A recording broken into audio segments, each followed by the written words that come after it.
बहुत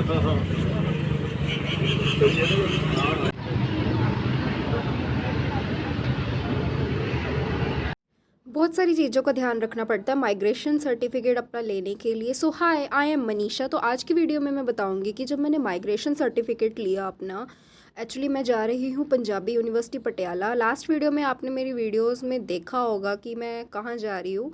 तो मैं आई थी यहाँ पंजाबी यूनिवर्सिटी पटियाला, और यहाँ ये एंटर हो चुके हैं हम यहाँ से। और यहाँ से मैं बताऊंगी कि हमने क्या किया, एक्चुअल में हमारे क्या क्या प्रोसीजर थे कि हमें वो माइग्रेशन सर्टिफिकेट मेरा मिल जाए।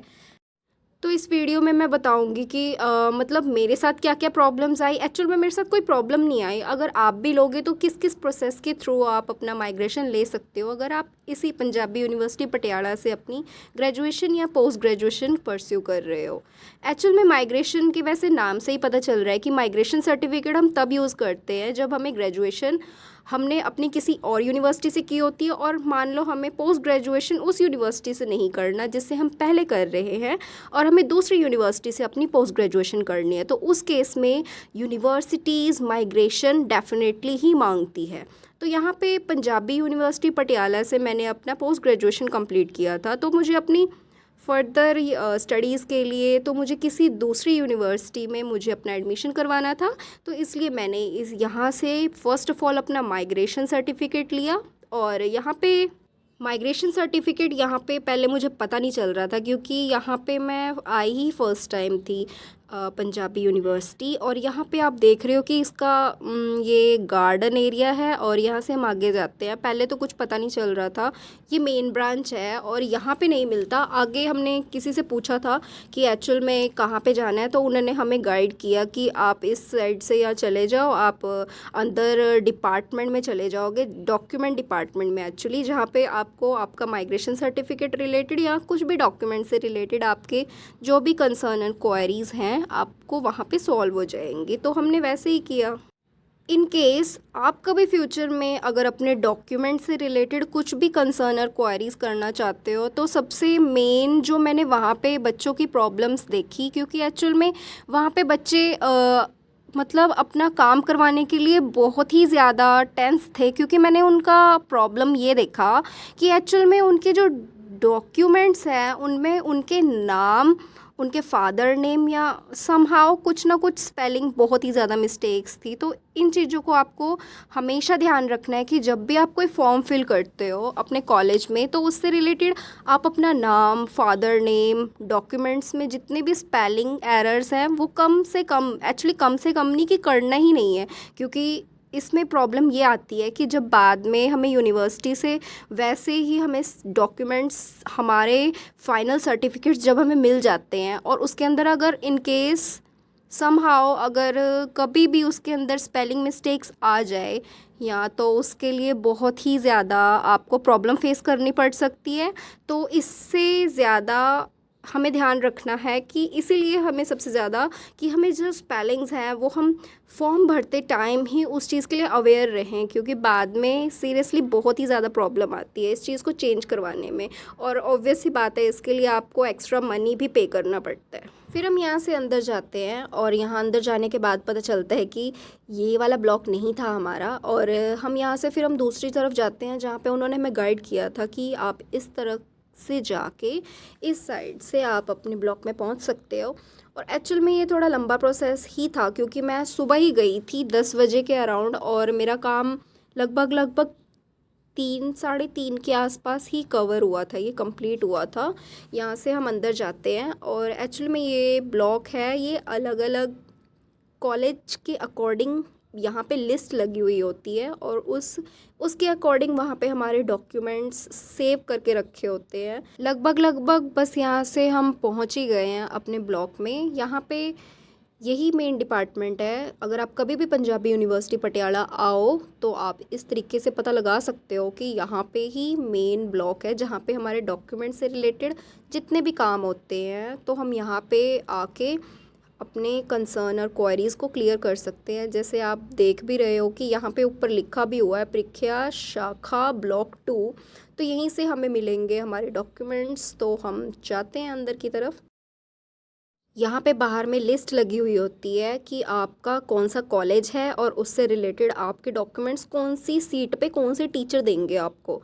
तो हमने ऐसे पता किया। अगर आप कभी भी नेक्स्ट टाइम आओ तो आप इस चीज़ का ध्यान रखना कि जैसे सबसे पहले अगर हमें कुछ भी काम होता है तो उसके लिए हमें एक फॉर्म फिल करना होता है। तो हम साइबर कैफ़े पे जाते हैं वहाँ पे ताकि हमें फ़ॉर्म मिल सके। वो फॉर्म भी आई गेस 1700 का था और वो उन्होंने एक बात बोली थी कि अगर आप चाहते हो कि 1-2 दिन में मिले तो आपकी फ़ीस थोड़ी सी कम हो सकती है। अगर आप इमिडिएटली चाहते हो बना दें हम तो उसके लिए आपको फ़ीस थोड़ा ज़्यादा पे करना पड़ेगा। तो हम बार बार यहाँ पे नहीं आ सकते थे क्योंकि ये बहुत ही दूर थी यूनिवर्सिटी हमारे लिए।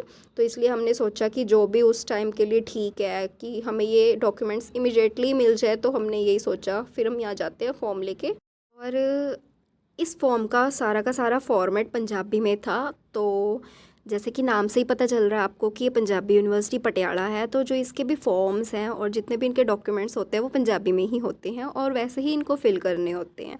अगर आपको पंजाबी नहीं आती तो आप इसे रीड करवा के इंग्लिश में भी फ़िल कर सकते हो, जैसा आपको कंफर्टेबल लगे।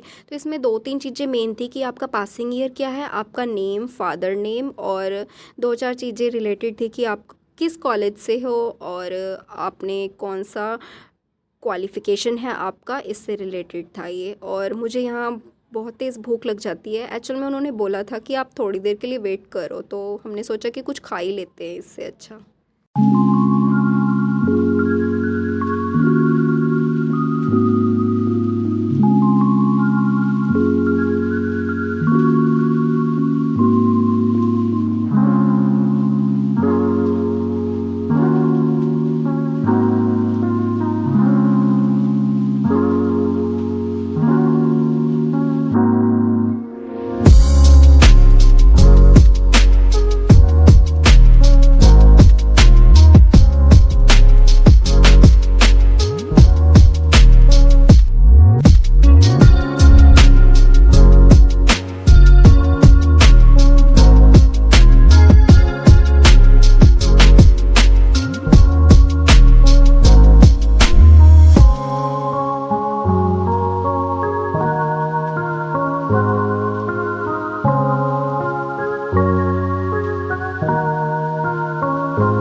गर्मा गर्म पैटीज़ खाने के बाद थोड़ी सी कॉफ़ी का तो मज़ा ही कुछ और है।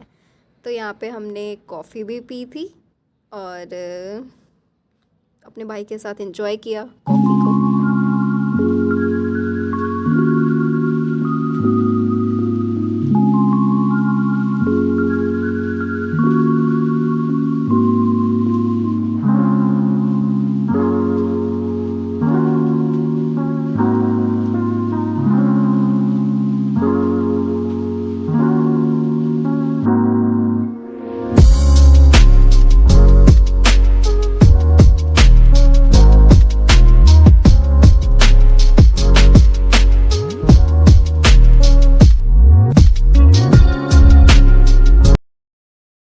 पंजाबी यूनिवर्सिटी का कैंपस बहुत बड़ा है। मैं आगे दिखाऊंगी आपको कि बाकी चीज़ें यहाँ पे कैसा है। और वैसे भी कैंपस है कॉलेज का, तो यहाँ पे ग्रीनरी तो ऑब्वियस सी बात है कि वो तो होगी।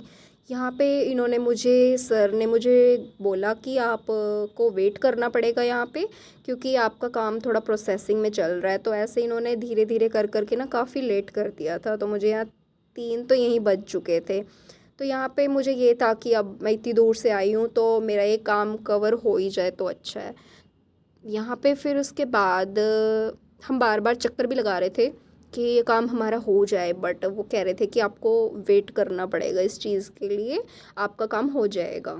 मैं एक चीज़ आपको गाइड करना चाहूँगी कि अगर आप कभी भी किसी भी यूनिवर्सिटी जाते हो तो आपको प्रेफर करना चाहिए कि आप सुबह ही निकलो, ताकि वो काम अगर डिले भी हो तो आपका वो काम आफ्टरनून या इवनिंग तक हो जाए। क्योंकि हम इतनी दूर से आते हैं तो ज़रूरी नहीं है ना कि अगर वो काम डेफिनेटली हो ही जाएगा हमारा। तो ये अगर हम सुबह आते हैं तो थोड़े से हमारे चांसेस रहते हैं कि अगर सुबह नहीं हुआ तो दोपहर तक होने के चांसेस होते हैं। तो मैं सुबह ही आई थी, बट मेरा काम डिले होते होते इवनिंग तक पहुंच चुका था। और बाद में हमें ये चीज़ खुद ही चेक करते रहना होता है कि हमारा नंबर आया या नहीं आया।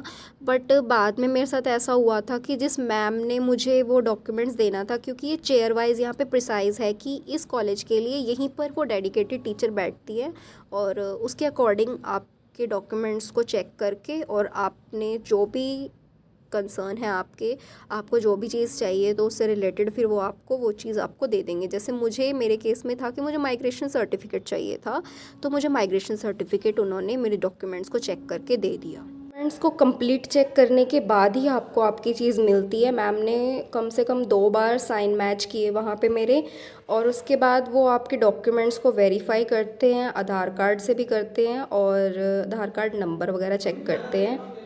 फिर एक सर बैठे हुए थे वहाँ लास्ट में, वो चेक कर रहे थे सब कुछ, और उसके बाद उन्होंने वहाँ पे उसमें स्टैंप लगा के दिया, और उनकी तरफ से वो क्लियर था कि पीछे कोई भी बच्चे का बैकलॉग नहीं है। इस तरीके से उन्होंने माइग्रेशन सर्टिफिकेट मुझे एट द लास्ट मुझे दे दिया। आप कभी भी जाओ तो आपको 3 चीज़ों का ध्यान रखना है। नंबर 1 कि आपके जो डॉक्यूमेंट्स हैं पीछे कोई बैकलॉग ना हो। सेकंड, आप अगर कुछ भी लिख रहे हो या डॉक्यूमेंट्स में अगर आप कि कोई भी स्पेलिंग एरर है या कुछ भी मिस्टेक्स हैं तो आपको उसके लिए बाद में हो सकता है कि प्रॉब्लम फेस करनी पड़े। तो इस चीज़ का हमें पहले ही ध्यान रखना है कि जो भी हमारी राइटिंग या फिर स्पेलिंग मिस्टेक्स हैं वो हम ना ही करें तो बेटर है। थर्ड, आप इस चीज़ का ध्यान रखें कि अगर आप वहाँ जा रहे हैं तो आप अपना टाइम से जाएं, ताकि अगर कोई काम सुबह ना हुआ हो तो एटलीस्ट आफ्टरनून तक, दोपहर तक आपका काम वो कवर हो जाए, वरना अननेसेसरी वो आपको फिर ऐसे ही टाइम वेस्ट करवाएंगे। तो इससे अच्छा है कि आप टाइम पे ही चले जाना।